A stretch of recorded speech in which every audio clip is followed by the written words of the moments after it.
Dalam tawaran pekerjaan yang menggiurkan, seorang kembang desa yang cantik menemukan dirinya terperangkap dalam kisah keji, ketika janji kehidupan yang lebih baik berubah menjadi mimpi buruk di tangan bos muda, dengan iming-iming gaji yang besar. Tetapi nasib berkata lain, setelah bos muda itu memperkaosnya sampai 7 kali. Lantas bagaimana kisah ini bermula? Yuk kita bahas.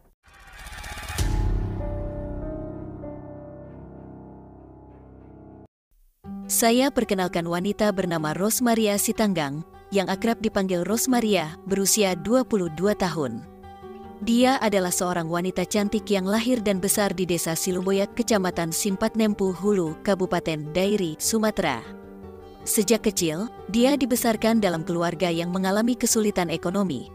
Namun kedua orang tuanya bekerja keras untuk menyediakan kebutuhan anak-anaknya. Ketika Rosmaria masih kecil, kedua orang tuanya bekerja keras dengan berjualan.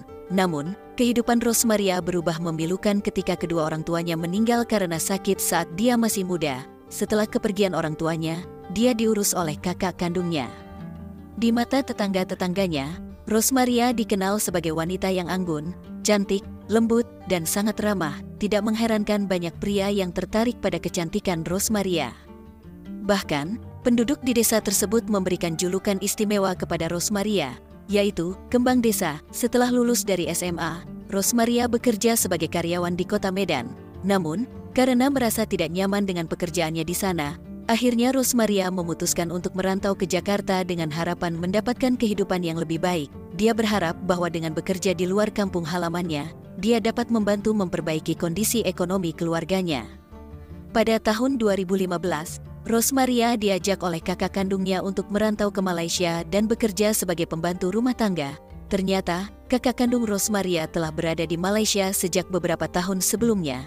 Mendengar ajakan tersebut, Rosmaria langsung menerima tawaran tersebut. Meskipun sebelumnya sempat dilarang oleh salah satu kakaknya yang lain, Rosmaria tetap bersikukuh untuk pergi merantau ke Malaysia.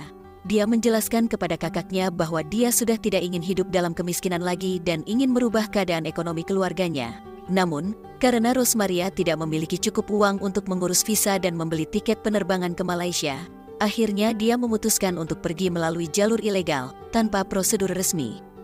Setelah tiba di Malaysia, Rosmaria segera bekerja sebagai asisten rumah tangga berkat bantuan dari kakaknya. Hidup di luar negeri dengan gaji yang cukup tinggi, Rosmaria sering mengirim uang kepada keluarganya di kampung. Namun, menurut pengakuan keluarganya, sejak Rosmaria bekerja di Malaysia, dia jarang memberikan kabar kepada mereka. Dalam 2 tahun bekerja di sana, Rosmaria hanya memberikan kabar 2 kali saja.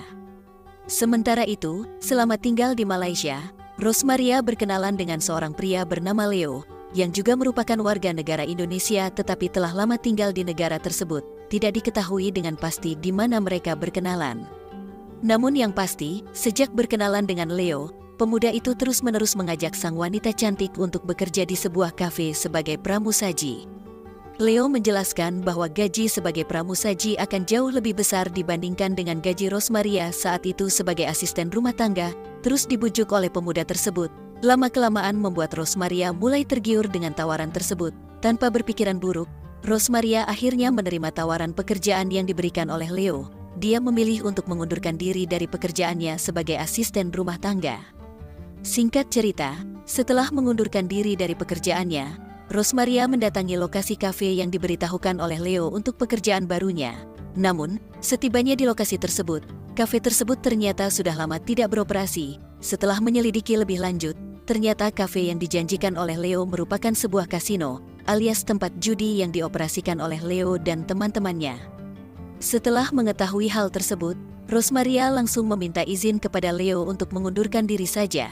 Namun, justru daripada memberikan izin kepada Rosmaria, Leo malah menahan gadis cantik itu untuk meninggalkan lokasi tersebut karena takut pekerjaan ilegal yang dilakoninya terbongkar. Leo memutuskan untuk menahan dan mengurung Rosmaria di dalam sebuah ruangan yang ada di salah satu sudut kasino yang dikelolanya.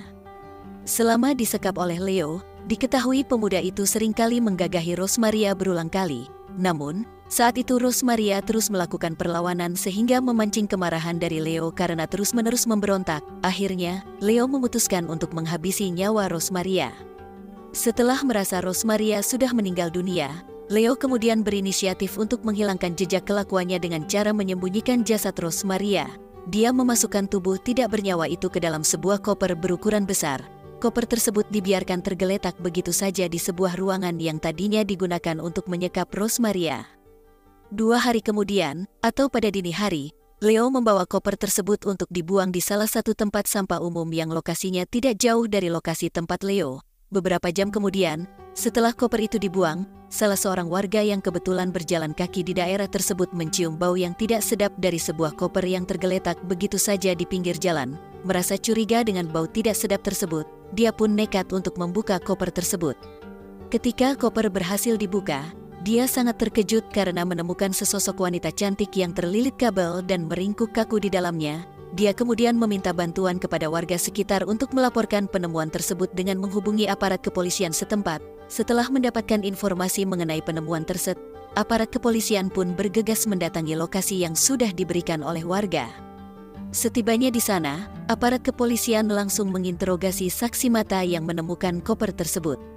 Selain itu, pihak berwajib juga segera mengevakuasi jasad tersebut ke rumah sakit untuk pemeriksaan lebih lanjut setelah mengetahui bahwa ini merupakan kasus penghabisan. Aparat kepolisian bertindak cepat dengan memeriksa beberapa rekaman CCTV yang ada di jalanan dekat lokasi penemuan koper tersebut. Pemeriksaan yang dilakukan secara intensif akhirnya membuahkan hasil.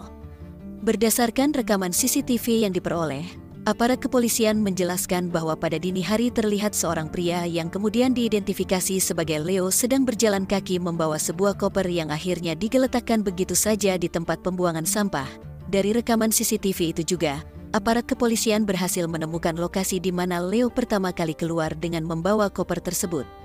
Masih pada hari yang sama, pihak berwajib langsung menggerebek lokasi kafe yang telah lama tidak beroperasi dan berhasil menangkap Leo di dalamnya.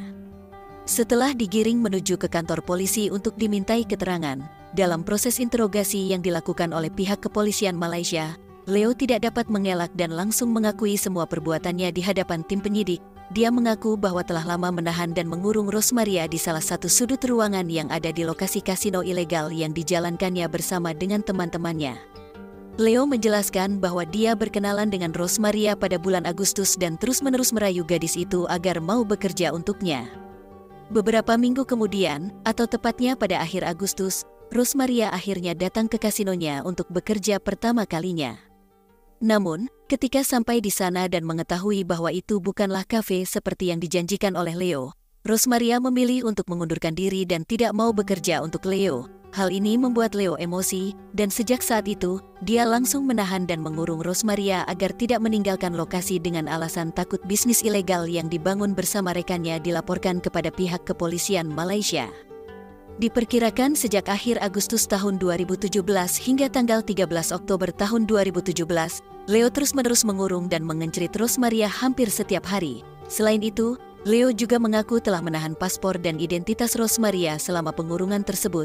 Berkat informasi itu, aparat kepolisian akhirnya berkoordinasi dengan pemerintah Indonesia mengenai kematian Rosmaria Sitanggang.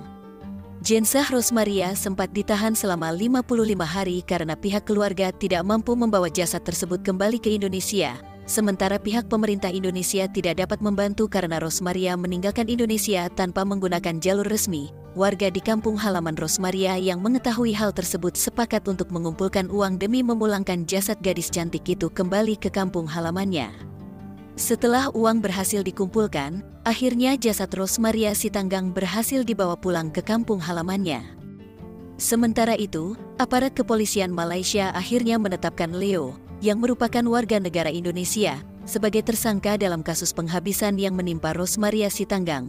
Dia dijerat dengan pasal 338 KUHP tentang penghabisan, dengan ancaman penjara seumur hidup. Namun, hingga saat ini belum ada media yang meliput mengenai proses persidangan kasus ini, sehingga belum diketahui pasti apa hukuman yang dijatuhkan kepada pemuda tersebut.